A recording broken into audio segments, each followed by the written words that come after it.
Yo, minasan! Proses kebangkitan Jinwoo menjadi Shadow Monarch seutuhnya membuat Rakan dan Silat menjadi panik sehingga mereka berusaha menyerang untuk menghentikan kebangkitan Jinwoo. Tanpa diduga, dengan cepat Sung Il-hwan datang untuk melindungi putranya.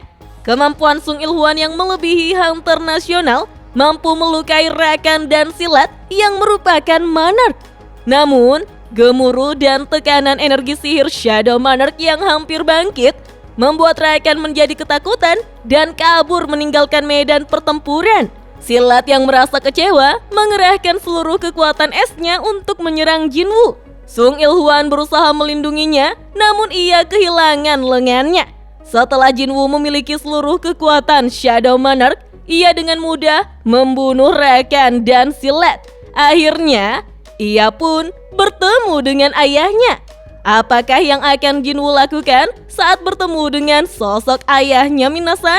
Sebelum saya lanjut, jangan lupa like, komen, dan subscribe ya. Oh ya, siapa tahu ada yang ingin berdonasi? Silakan klik link Saweria yang ada di deskripsi ya.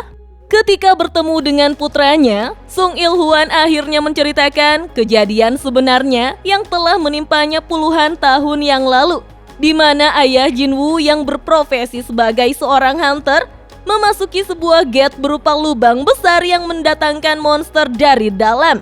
Aturannya sudah jelas, harus keluar dari gate dalam waktu 1 jam setelah mengalahkan bos monster. Namun sayangnya, ia tidak bisa keluar dari dalam gate dan terkurung di dalam jurang dimensi.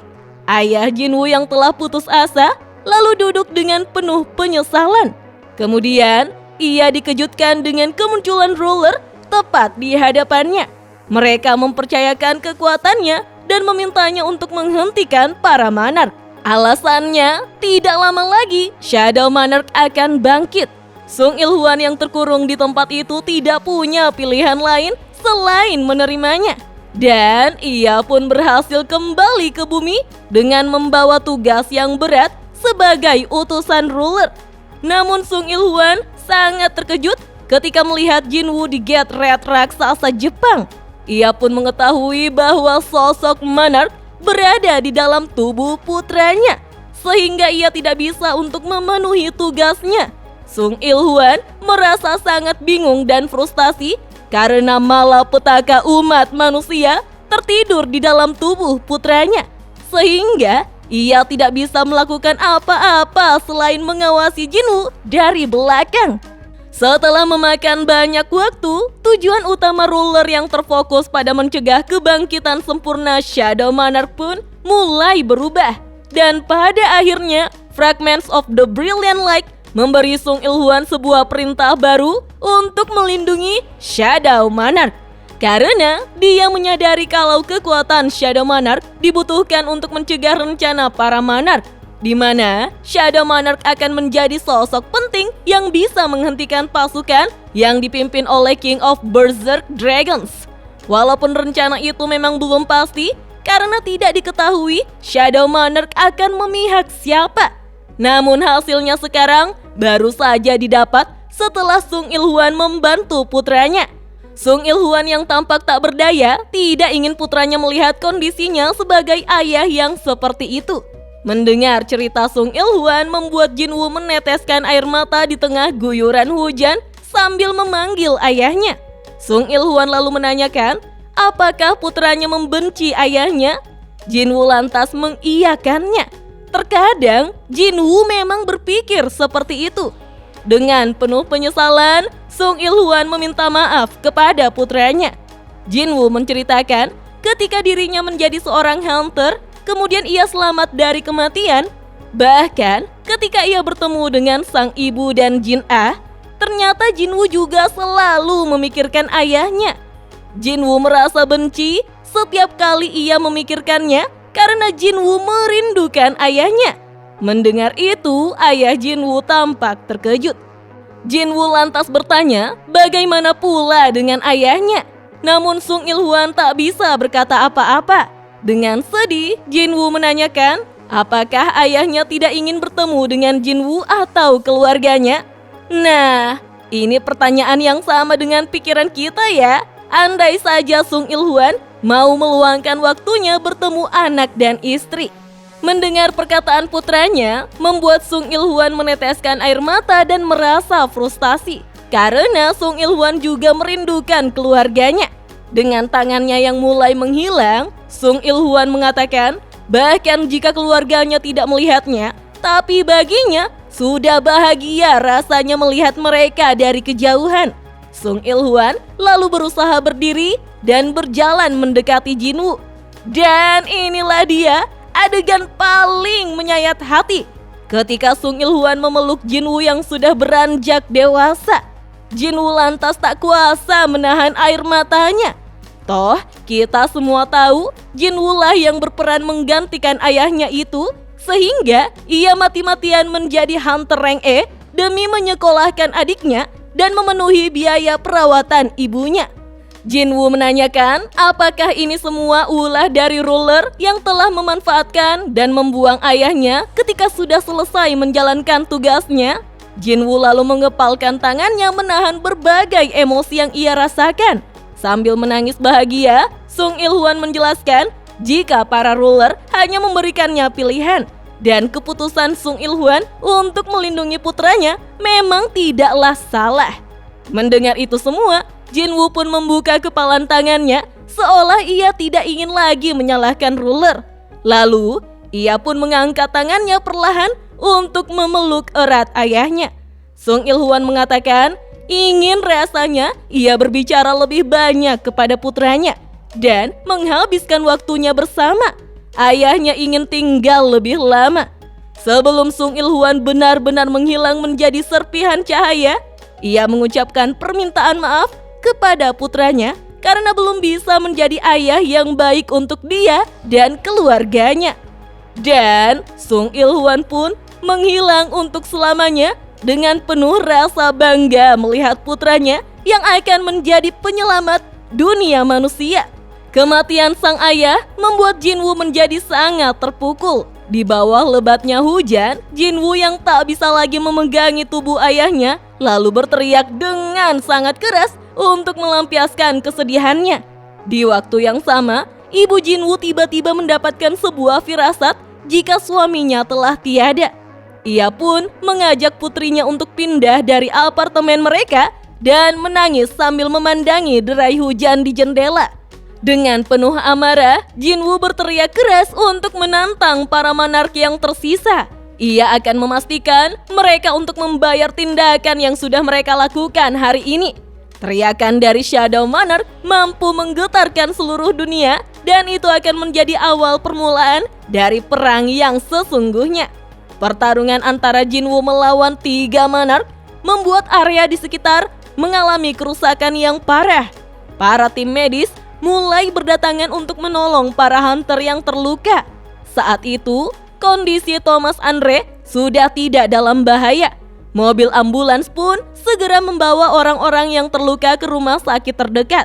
Monster yang telah menimbulkan banyak korban jiwa telah berhasil ditaklukkan dan yang tersisa saat itu hanyalah puing-puing debu. Setelah kembali ke rumah, Jinwoo langsung memeluk ibu dan adiknya. Sementara itu di lokasi bekas pertempuran, Choi Jong-in datang menghampiri Baekhyun-woo yang sedang duduk di atas puing bangunan. Choi Jong-in meledek Baekhyun-woo yang selama pertempuran terlihat sangat panik dan sekarang sudah tenang. Baekhyun-woo pun membalas agar Choi Jong-in mengusap keringat dinginnya itu sebelum berbicara dengannya. Choi Jong-in justru menawarkan obat penenang pikiran, namun jantung Baekhyun-woo kelihatannya sudah tidak membutuhkannya. Di ruangan kantor Asosiasi Hunter, Woo Jin-chul merasa bersyukur pertarungannya telah berakhir walaupun kotanya menjadi hancur gara-gara Monster Beast, penyihir wanita, dan Hyaki. Woo Jin-chul kembali mengingat perkataan Jinwoo yang berjanji akan membunuh monster yang telah menewaskan Go Gun-hee. Ia pun menangis karena Jinwoo telah menepati janjinya membunuh Hyaki sialan itu. Woo Jin-chul pun menangis dan tertunduk sambil mengucapkan terima kasih kepada Jinwoo. Beberapa hari kemudian, Asosiasi Hunter mengumumkan kalau sosok yang muncul itu adalah monster yang tidak teridentifikasi, serta kerusakan yang ditinggalkan para monster sungguh besar. Namun bencana yang sesungguhnya akan terjadi dalam beberapa hari lagi. Para hunter dari seluruh dunia berkumpul untuk melawan monster yang akan keluar dari gate di langit yang berukuran raksasa. Liu Zigang tampak takjub dengan ukuran gate yang super besar itu. Bahkan, jika semua hunter dari seluruh dunia berkumpul, rasanya mereka seperti akan terhisap begitu saja. Thomas pun tampak tenang menantikan Dungeon Break. Sebagai ketua asosiasi hunter, Wu Jinchul bersama dengan para hunter lainnya merasa tegang karena baru pertama kalinya ia melihat hunter dari seluruh dunia berkumpul sebanyak ini. Kira-kira ada berapa orangkah yang akan selamat dari Dungeon Break itu? Kita pun diperlihatkan Jinwoo yang terus memandangi langit gate raksasa, lalu disapa oleh Cha He-in dengan penampilan barunya. Ini pertama kalinya Cha He-in melihat Jinwoo yang begitu gugup. Beberapa saat kemudian gerbang dungeon mulai retak dan terbuka. Seluruh hunter dari belahan dunia mulai bersiap-siap menghadapi monster yang akan keluar dari gate tersebut. Ketika semua orang terkejut melihat makhluk dengan sayap hitam yang perlahan-lahan mulai keluar dari dalam gate, serta jumlah pasukan yang sangat banyak, hanya Jinwoo satu-satunya orang yang tampak mengenali makhluk yang keluar dari dalam gate tersebut. Rupanya mereka adalah prajurit bayangan yang dimiliki oleh Shadow Monarch sebelumnya. Para pasukan bayangan yang jumlahnya ratusan ribu terus berdatangan bersama dengan 3 ekor naga raksasa, dan pemimpin dari pasukan itu pun muncul paling akhir. Beuh, keren banget ya Minasan. Para hunter mulai mengeluarkan senjatanya untuk menyerang. Namun Jinwoo segera berteriak meminta agar seluruh hunter untuk tidak menyerang. Sontak, para hunter merasa sangat bingung mengapa mereka tidak boleh menyerang monster itu. Dengan panik, Wu Jinchul menanyakan maksud dari Jinwoo. Sambil terus melihat ke arah pasukan bayangan yang datang, Jinwoo berkata agar ketua asosiasi tetap tenang. Namun Choi Jong-in tampak panik dan heran, apakah Jinwoo berniat sendirian menghadapi para monster itu tanpa menyerangnya dari jarak jauh? Jinwoo perlahan-lahan berjalan mendekati pemimpin puluhan ribu pasukan bayangan. Ketika mereka saling berhadapan dan saling menatap, tiba-tiba Grand Marshal Bellion bersujud di hadapan sang Shadow Monarch dan diikuti oleh seluruh pasukan bayangan lainnya. Bersama pasukan bayangan, mereka datang untuk menghadap sang Monarch. Wah, sumpah momen paling keren sih ini, bikin merinding. Peristiwa itu membuat seluruh hunter tampak tidak percaya dengan apa yang mereka saksikan saat itu. Thomas dan Leonard tampak tercengang melihat sosok naga kehancuran yang sudah mengancam kehidupan umat manusia. Satu saja sudah membuat malapetaka, namun saat ini berjumlah 3 ekor. Jinwoo menyadari jika mereka adalah pasukan bayangan yang asli yang dimiliki oleh Shadow Monarch sebelumnya. Prajurit itu adalah peninggalan yang Ashbourne berikan kepadanya.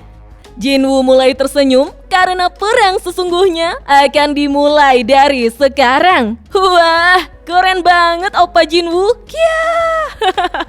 Beberapa hari kemudian di kantor Asosiasi Hunter Korea, Wu Jinchul memimpin rapat. Saat ini media luar negeri dibanjiri dengan pendapatnya masing-masing. Biro Hunter Amerika menanyakan pada Asosiasi Korea apakah mereka bisa menemukan lokasi Hunter Sung Jinwoo. Asosiasi Penanggulangan Bencana menanyakan apakah boleh memulangkan orang yang sudah dievakuasi. Ada kanal Hunter Jimmy Show yang ingin mengadakan wawancara dengan Hunter Sung Jinwoo. Mereka pun tidak yakin bisa mengundang Jinwoo.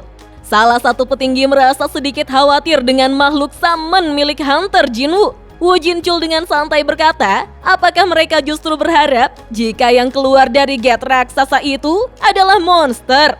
Wu Jinchul menyarankan, daripada mereka mendapat panggilan untuk wawancara, lebih baik mereka mendapat panggilan dari keluarga hunter yang gugur dan menghindar dari situasi tenang seperti saat ini.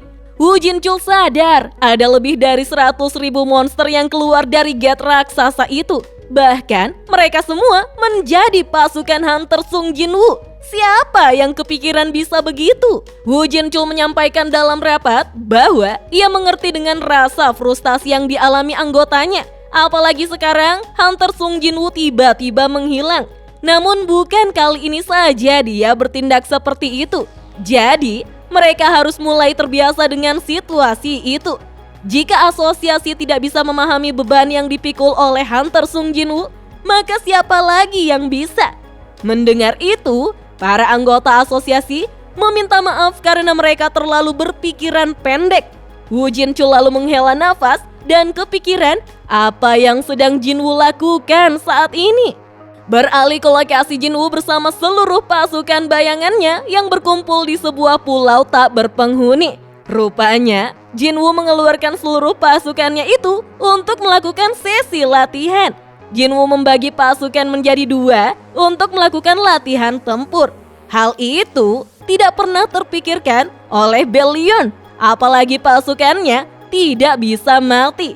Nah, pasti ini dia yang Minasan tunggu-tunggu. Beru datang menghampiri Jinwoo untuk meminta sang master memberinya sebuah ujian untuk membuktikan kelayakannya sebagai Grand Marshal. Mendengar itu, tentu saja Jinwoo tampak penasaran dengan duel yang terjadi antara 2 komandan pasukannya, yaitu Bellion dan Beru.